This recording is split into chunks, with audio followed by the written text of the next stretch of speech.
and welcome to the channel of Sound of Resonance. This is the Music is Fun series, where I make stuff which is usually pretty boring and hard, easy and fun for you. Today, we are going to learn how to solo.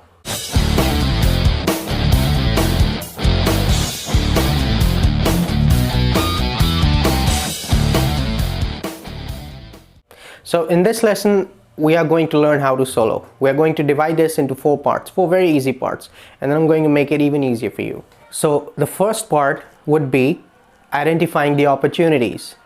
Identifying the opportunities, which means which notes we can play, where we can play them, and what is allowed, what is not allowed.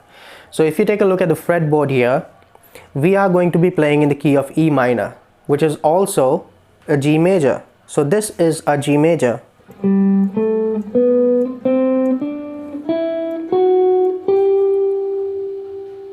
And this is E minor pentatonic, which is a part of that G major scale. The second part is what process to follow. Now what I mean by what process to follow is we're going to do two things. The two things would be, first, making a decision what part of the fretboard to play in. I can play down here or I can play up here. The second part of the process is we'll be creating a melody. Third part, what we can do to improve our creation, our melody, by adding embellishments like double stops, repetitions, hammer-ons, pull-offs, whatever we can do in order to improve it. And the fourth part will just be a general takeaway where I tell you a general advice and some exercises that you can do and something that you should keep in mind to not get demotivated and remain motivated and keep rocking. So the first part, identifying the opportunities. This chord pattern that I've created is in the key of E minor or G major. So it's a very simple pattern. Let me just give you a hint of it. It's basically just E minor 7, then D, A minor over E, then D, and back to E minor 7. So these are the notes we are going to be using. Well, let's take a look at the G major scale first. G, A, B, C, D, E, F sharp, G. Now you must know these basic scale shapes, the notes in a scale, triads. Triads are nothing, just the three notes that make up a chord. So a G major triad would be G, B, D, the first, third and fifth, which makes up a G major chord. So you need to know major scales, minor scales, and what a triad is. So this is a G major scale, and this is an E minor pentatonic scale, which is also a part of the G major scale. So these are our opportunities. We can either play these notes, we can solo over G, A, B, C, D, E, F sharp, G, or we can just use E, G, A, B, D, E. It's up to us. We're not going to be using only E, G, A, B, D and E. We're going to be using F sharp as well.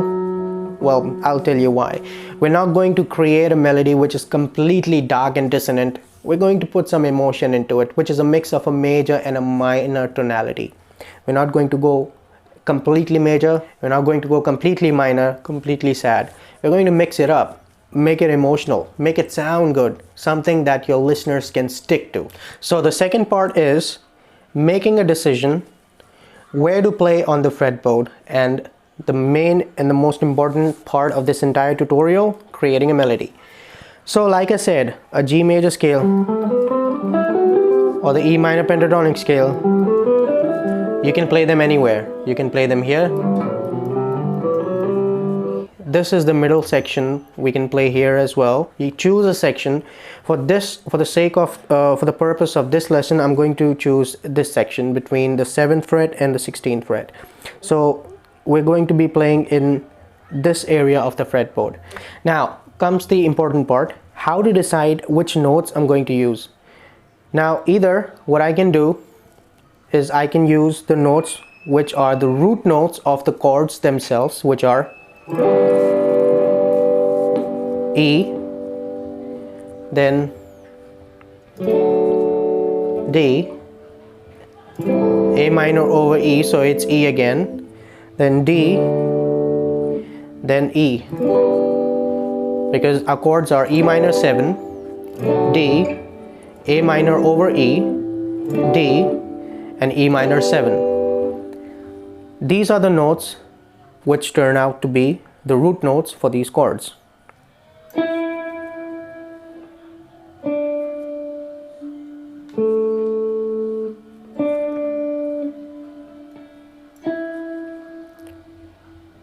Now those aren't very melodic, are they? Well, you cannot create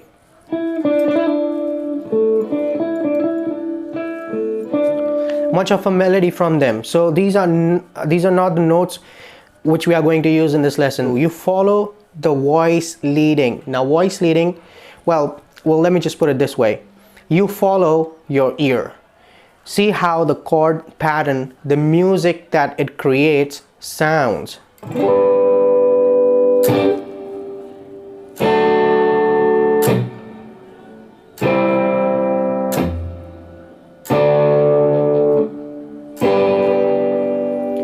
So in a way, I can do it like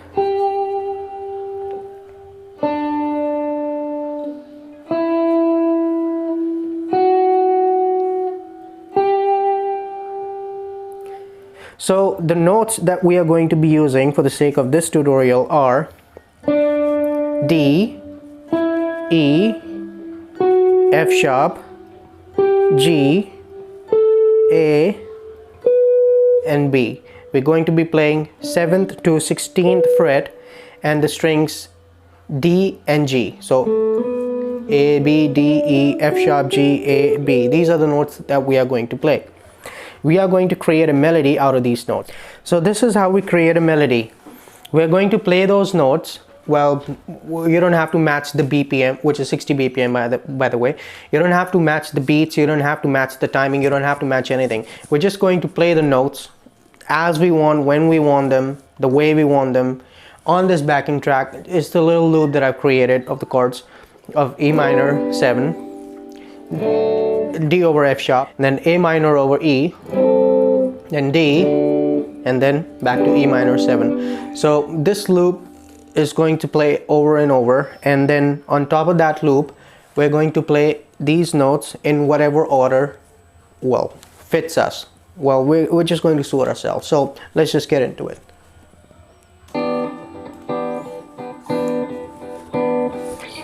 So usually the kind of advice that you get is to kind of do whatever you want, noodle around, but as soon as the chord changes, hit the root note of that chord. We are not going to do that at all. We're never going to do that, in fact. Well, sometimes if it fits within the melody itself, but that is not the traditional method that we're going to follow. So E minor 7, but I'm going to play G, and that's D over F sharp. I'll play F sharp, and then it's A. Play anything you want. Oops.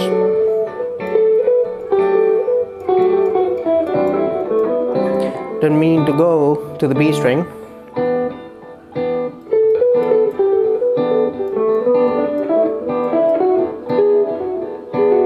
That was the wrong note.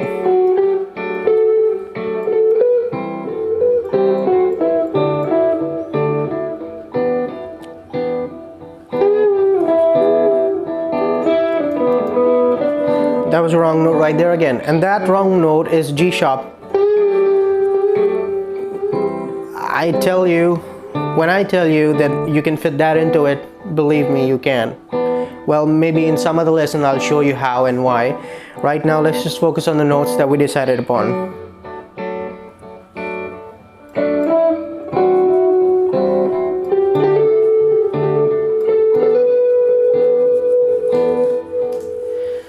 Now, to make it fun, it has to sound good. Now, how do we make it sound good? Well, this is the way we make it sound good. We first listen to it. the mistake that we made right now was jumping right into the notes. Well, it's okay for practicing purposes, but in order to create a good melody, a melody that sounds nice, unique melody, for creating that kind of melody, you have to keep one thing in mind, that the melody itself should be attached to what you're feeling or what the music is making you feel.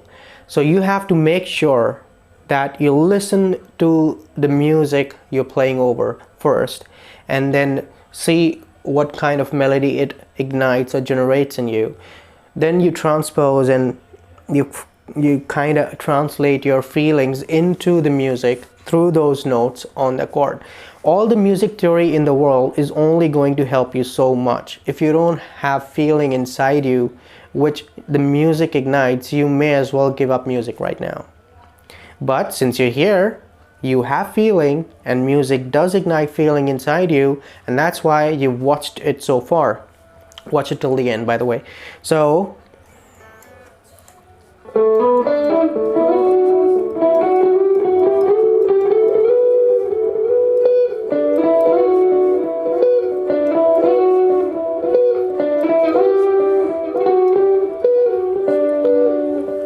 playing notes in a certain pattern creates a story, it creates a line, it creates a phrase. A phrase is basically just like you talk to each other. I'm going to talk about call and response in another tutorial session. It's going to get too complicated right now if I were to talk about it. So I'm not going to talk about that right now, but it has to tell you something. I mean, the notes cannot be just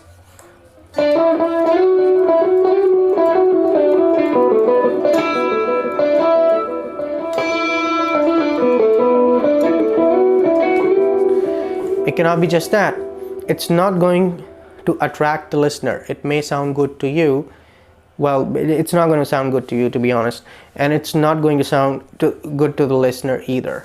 So first you have to stop worrying about what is going to sound good. You just have to transcribe your feeling onto the fretboard.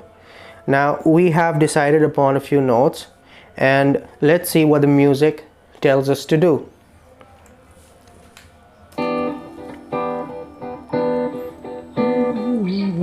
Hum it inside your brain first.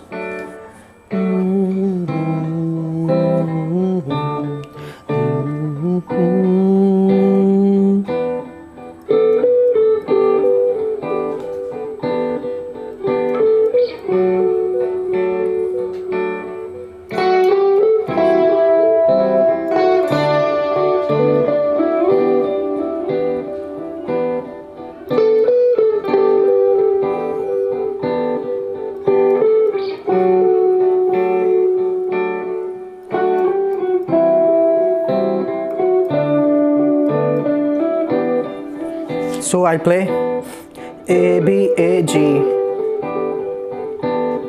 G, A, B, F sharp,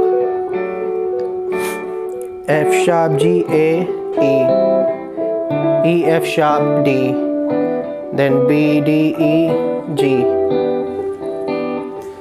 So this is nothing, it's the voice leading of the chord pattern.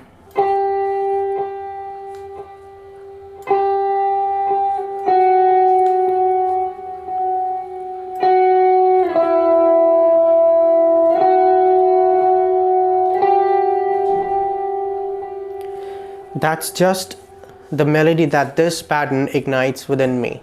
This is the kind of music that I hum when this chord pattern is playing. Even though it's not a lead which is playing, it's a chord pattern that is playing. Still, this is, well, what my heart naturally tells me to hum when I hear this chord pattern. So I play that first. Before I play anything else, I play that first.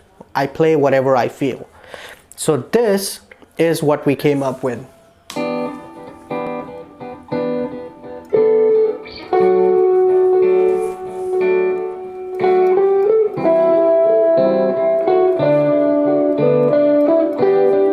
Right? A, B, A, G, G, A, B, F sharp, F sharp, G, A, E, E, F, D, then B, D, E, G. The sharp kills me every time. So now this is our chord, the first chord, E minor chord.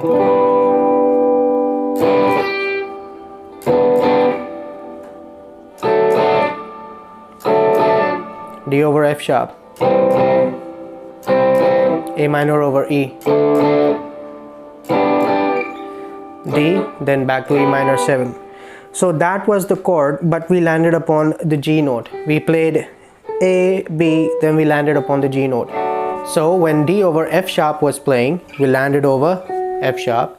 When A minor over E was playing, we landed on E. And then when D was playing, we landed over D. And then we just did something like using the note B, then back to. So we really are using the root notes from those chords, except for the E minor 7. So I'll land upon the G note when I play the E minor 7 chord. When I play something something, that something something can be anything.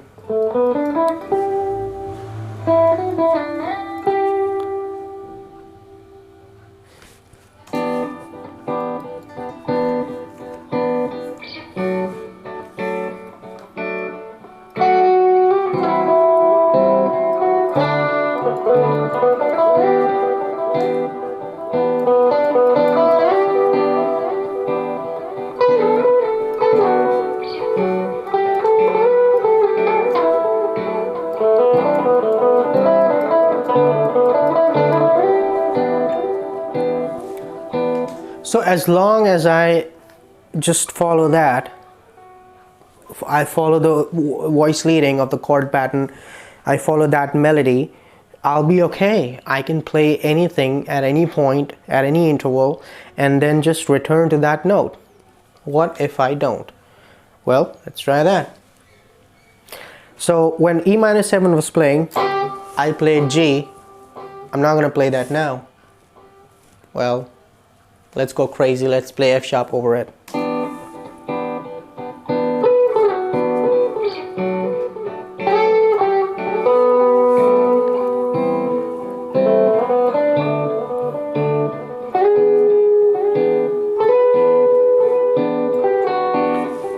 Sounds horrible. I mean, you probably, if you haven't clicked away, hats off to you. I was about to just, well, like stop everything right now. This sounded so horrible. And it's not because some rule said so, it's because I felt so. I mean, the rule says that I can use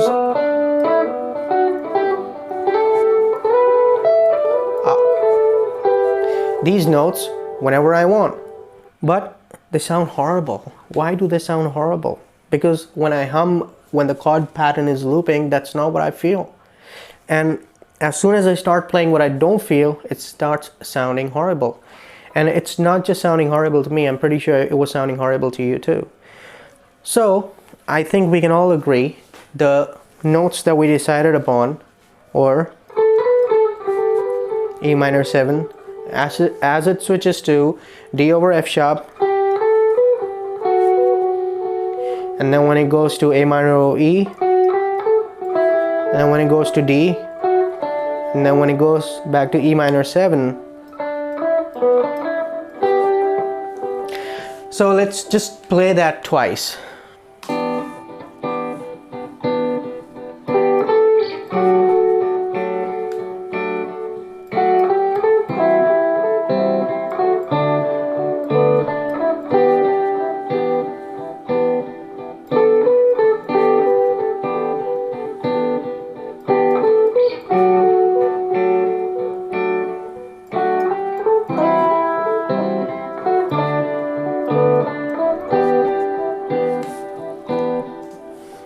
And that's your melody.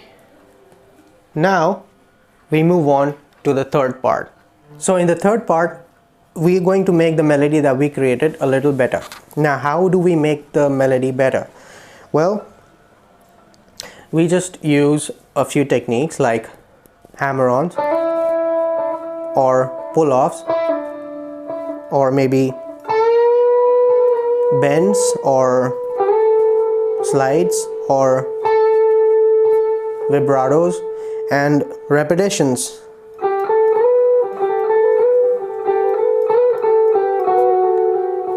So I'm just going to give you a little example of each, and we'll end up with whatever sounds best.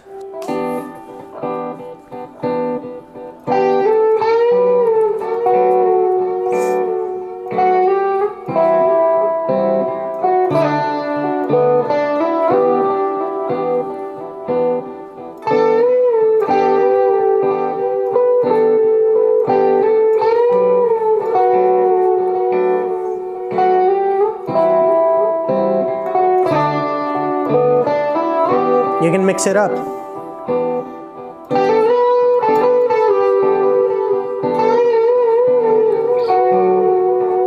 Vibratos and bends go very well.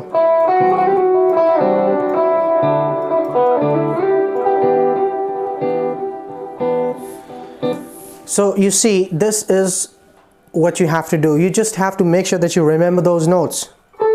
A, B, G, F sharp, E and D. A, B, D, E, F sharp, G, A, B. As long as you remember those notes and you play those notes, and then you do whatever with those notes. So this is what you need to practice. So we added slides, slide ups, slide downs, hammer-ons, slide ups, bends. So this is where we bend, this is where we slide, hammer on, slide back to G. So I'll play it for you one more time so you know what all you can do with it.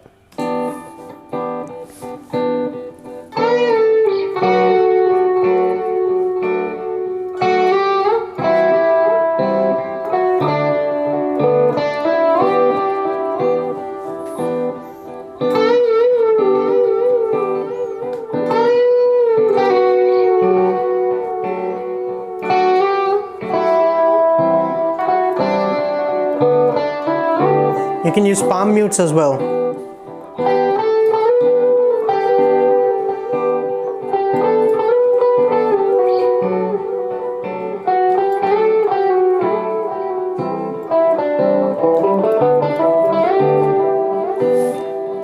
So when you know the notes, you see how easy it becomes. Once you know what you need to play, you can just, you will not be able to resist improvisation. So you can use, when you go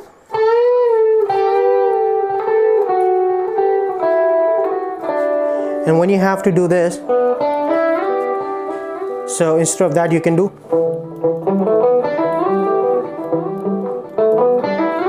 palm mute. Is easy, as the name suggests. You mute the strings with your palm.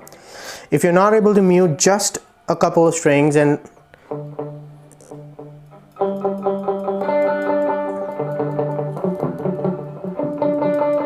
let one ring, mute the rest of the two. If you can't do it at the same time, then you can just mute when you're playing those strings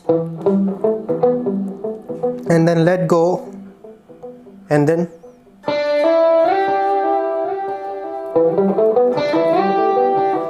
well, this is how you can proceed.